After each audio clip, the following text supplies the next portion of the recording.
Este hombre es Alex Tonatiu Márquez Hernández. Es director de investigación aduanera y es conocido como Lord Relojes.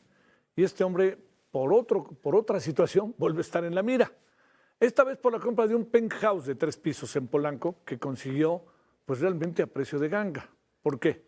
Porque pagó 7.7 millones de pesos por una propiedad que según anuncios inmobiliarios vale al menos 3 veces más. ¿Quién se lo vendió? Fíjese, toda esta combinación de cosas, ¿no? Un coronel del ejército, que además fue directivo en Banjército y ocupó puestos en la Escuela Militar de Administración. La operación se cerró en marzo y según documentos oficiales revisados por Mexicanos contra la Corrupción y la Impunidad, la propiedad ni siquiera aparece en la declaración patrimonial del funcionario. Y mientras el gobierno no lo tiene al frente, al frente en la lucha contra el huachicol, el fiscal, el estilo de vida de Márquez Hernández, pues sigue generando preguntas tras preguntas, sospechas tras sospechas. Ya la habían exhibido por su colección de relojes de lujo. Ahora se suma este penthouse de lujo con roof garden privado, terrazas y amenidades exclusivas propias de todo el edificio, ¿no? De todo el conjunto. Aquí la gran pregunta es cómo lo paga y por qué no supimos antes de eso en su declaración patrimonial. ¿Ante qué estamos? Le hemos pedido al doctor Rafael Arenas Hernández, presidente de la Comisión de Prevención del Lavado de Dinero del Colegio Nacional de Abogados, lo que corresponde al Foro México, que pues conversemos con él, qué es lo que piensa de este caso o por dónde va. Bueno, Rafael, doctor, ¿cómo has estado? Buenas noches. A ver, espérame tantito, Rafael. Estamos ahí con problemas en el audio. Si lo podemos. Ya, ahí lo tenemos. Oye, ¿cómo estás? Antes que nada, ¿cómo te ha ido? Muy bien, muchas gracias. Aquí saludándote y qué gusto estar nuevamente aquí en tu programa. Muchas gracias. A ver, entremos directamente. ¿Qué piensas de todo esto? ¿Qué pudo haber pasado? ¿Por qué no se toman medidas más drásticas cuando tantas cosas están a la vista de la opinión pública, del propio gobierno? Adelante. Claro que sí, por supuesto. Mira, primero quiero hacer un énfasis muy rápido de qué se entiende por huachicol fiscal, porque hablamos de que él se encarga de combatir el huachicol fiscal. El huachicol fiscal es un mecanismo de defraudación fiscal que involucra la importación ilegal o adulterada de combustible, evadiendo impuestos, evadiendo regulaciones aduaneras y afectando a petróleos mexicanos, a consumidores. Hay una distorsión de precios, etcétera, ¿no? Todo esto que es lo que debe de combatir. Ahora bien, ¿qué debió pasar antes? ¿Qué fue lo que debió pasar antes? Cuando se compra o vende un bien inmueble, necesariamente pasa ante la fe de un notario público y este tiene que declarar esa compra-venta en dos vertientes. Primero, en su función de actos notariales y segundo, la compra-venta del inmueble. Es importante saber que es obligación del notario antes de la compra realizar un avalúo, vamos a decir un avalúo certificado por un especialista debidamente autorizado y avalado, en donde se plasme ese valor de venta, por lo cual aquí sería bueno saber quién fue el perito evaluador que le dio dicho valor y que el notario lo aceptó. Pero con independencia de ello, si el avalúo fue de 22 millones, pero pagó 7.7 millones, estamos hablando que tuvo una ganancia en la compra del inmueble, de conformidad con el impuesto a la renta, que debió haber pagado un impuesto equivalente a 5 millones porque tuvo una ganancia de 14 millones. Es decir, tomando en consideración que sí vale 22 millones, pero pagó 7.7 millones, él debió haber pagado un impuesto de 5 millones. Ajá. Pero por otro lado, sí, los relojes que tiene, la venta de joyas también es una actividad vulnerable. Y aquí sería interesante saber quién se los vendió y no los reportó, porque el umbral de identificación y reporte es de 330,000 pesos cuando los paga en efectivo y cuando tiene un valor total de relojes de 7 millones. Además, por lo que se refiere a los depósitos bancarios, también por allí pudo haber llegado la UIF porque refiere que hay depósitos en efectivo que son 2.7 millones de pesos.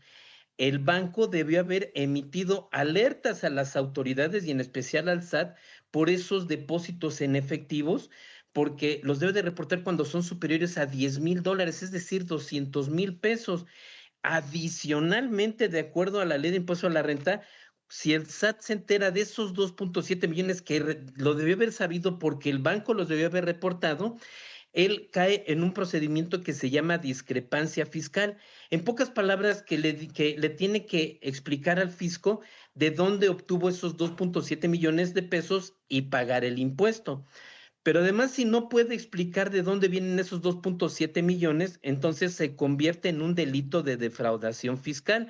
Por lo tanto, entre discrepancia fiscal y defraudación fiscal puede tener una pena de prisión desde 3 meses a 9 años o de 5 a 15 años, porque se estaría convirtiendo en lavado de dinero. Dentro de todo este esquema, se le justifica que la recaudación aduanera se ha incrementado. Sin embargo, esto no es justificante porque imagínate, a lo mejor antes no pagabas impuestos, ahora pagas 10,000 pesos vía huachicol fiscal, pero cuando en realidad el pago de impuesto debe de ser, por ejemplo, 50,000 pesos. Entonces es ahí donde dice, sí hubo una recaudación seguramente en materia aduanera, pero no fue suficiente, porque si estaba combatiendo el huachicol fiscal, si antes no se recibía nada, ahora se reciben 10, a lo mejor se debieron haber recibido 50,000. Claro, ¿Sí? claro. Entonces, todo este escenario, pues por supuesto que nos apunta a un esquema directo de defraudación fiscal, en donde de todas maneras él tiene una secrecía seguramente del banco, porque el banco, para empezar, debió haber reportado esos depósitos en efectivo, Javier. Uy, uy, uy. A ver, son muchos vericuetos realmente, doctor. A ver, una de las cosas que te planteo, alguien no hizo su tarea para revisar esto, y cuando digo esto, son asuntos muy públicos y más en funcionarios, ¿no? Y segundo, para que nos des una opinión sobre eso, doctor, y segundo, te planteo, a ver, cuando se compra un departamento, en muchas ocasiones se ponen de acuerdo comprador y vendedor de que se le ponga el valor real a las cosas y no el valor comercial, etcétera, y se arreglan. Pero, digamos, esto está fuera de la ley y dentro de la ley, porque además es un acuerdo de dos. Pero la gran pregunta es, ¿qué tanto aquí pudo haber algo de eso y entonces en eso puedan justificar el valor real y el valor comercial? Así es, efectivamente, yo creo que no es que alguien no haya hecho la tarea, es que todos no hicieron la tarea. Ajá, Desde el banco al recibir esos depósitos en efectivo, desde el notario al no certificar realmente el valor del inmueble, desde el perito evaluador que debió haber dio su firma en ese sí, valor del inmueble, y si lo está evaluando en un tercio del valor, pues bueno, también ahí tiene una responsabilidad conjuntamente con el notario. El notario va a decir, a mí me dijeron que vale 7 millones y yo le creo al perito evaluador, claro. ¿sí? Si realmente valió 22 millones y se lo están vendiendo, vamos a decirlo así, por la derecha en 7.7 millones, sería interesante saber si la diferencia efectivamente fue pagada, no sé, en efectivo, ¿no? Mediante otro tipo Claro. de bienes, mediante otro mecanismo, pagar la diferencia, porque nadie va a vender un inmueble, nadie en todo el país va a vender un inmueble a un tercio del valor comercial, sobre todo cuando es un inmueble totalmente nuevo. Es una zona de mucho lujo, es una zona que ha tenido un despunte muy importante, y que los valores de los inmuebles, inclusive en esa zona, llegan a estar tasados en dólares. Sí. Ahora, también hay otras cosas que están irregulares, que sea un funcionario que no haya hecho sus declaraciones, y segundo, también la eventualidad de que los relojes se hayan comprado con dinero en efectivo. Lo que también aquí la pregunta, doctor, es de dónde salió ese dinero en efectivo, porque digamos, en algunos casos puedo imaginar que, vamos a suponer, su tío se lo regaló. Si me preguntas cómo es un regalo y ahí muere, pero cuando hablas de 7 millones en relojes, le gusta el 7 al señor, ¿eh? Sí, sí, sí. Mira, la venta de relojes de alta gama es una venta de joyas, son actividades vulnerables. Entonces, primera, si él lo compró en alguna tienda, alguna relojería de alta gama, ellos debieron haber reportado, es más, no debieron haber aceptado más allá de 330,000 pesos. Si los llegaron a aceptar, entonces su obligación es presentar un reporte a las 24 horas de decir, alguien me está queriendo pagar más de 300,000 pesos por la compra de Claro, relojes. Es decir, claro. en primera instancia no lo debieron haber aceptado. Si es una donación, el Código Civil menciona que si la donación es superior a 5,000 pesos, con independencia de que ese umbral está muy desactualizado, dice, debe de ser ante notario público. Ujú. Entonces, oye, me lo regaló mi tío. Perfecto. ¿Dónde está el acta notariada en donde se está plasmando ese contrato de donación? Y ahí debe estar perfectamente plasmado que se lo regaló su tío, o viene de una herencia. Bueno, hay testimonios, por supuesto, en los juzgados de saber de dónde proviene cuando tenemos ingresos por herencia. Y esos dos aspectos también hay que declararlos como datos informativos en la declaración anual. Él tiene dos tipos de obligaciones. Una, la obligación fiscal de su declaración anual, como la tenemos todos, y la otra en su función de funcionario público, ¿no? Su declaración patrimonial. Claro. Entonces, puede aparecer en una o en otra, pero debió haber aparecido. Ya debería haber sido dejado, él mismo debió haber dicho, me hago un lado en el cargo para dar explicaciones, ¿no? Pero ahí sigue. Así es, así es.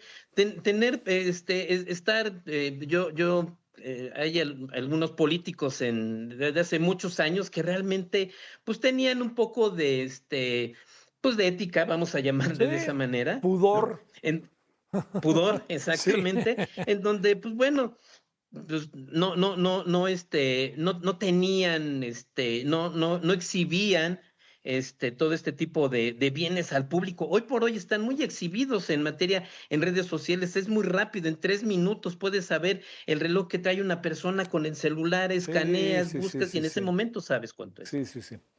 Doctor, pues muchas gracias. Te mando un Javier, al saludo. contrario, muchas gracias, un abrazo. Qué gusto Gracias. saludarte, saludos a tu auditorio. Sale. Buenas noches. Gracias.